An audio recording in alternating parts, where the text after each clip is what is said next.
Good morning. I've just returned from holiday. Hopefully you might be able to tell from my tan. And I was in another country, and me and my friend hired a car. Now, we were driving all round the island we were on, and we drove on a motorway. But the speed limit on the motorway was much slower than in the UK. So when we returned to the airport and I drove us back to my friend's house, 70 miles an hour felt really quite fast.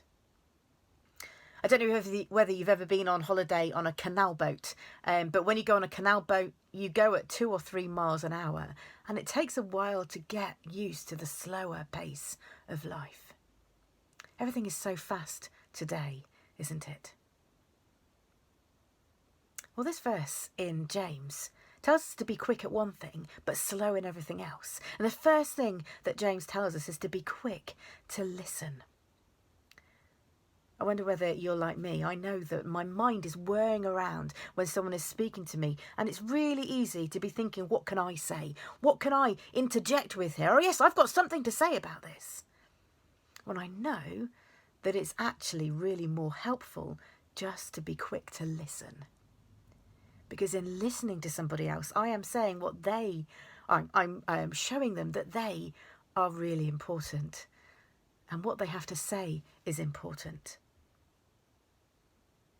James says we should be quick to listen but slow to speak. That can be a challenge, can't it? This passage also says be slow to anger. And I know that that also can be really challenging at times, especially when there's lots of things around us that we might really struggle with.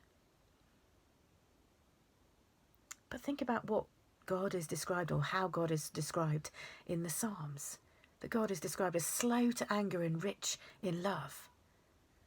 So as we show other people by listening to them, by being quick to listen, by being slow to speak and slow to anger, we are showing God's love. We are showing a characteristic of God. So why don't we have a challenge today? I challenge you, I challenge myself to be quick to listen, slow to speak, and slow to anger. Let's see if we can do it. Bless you.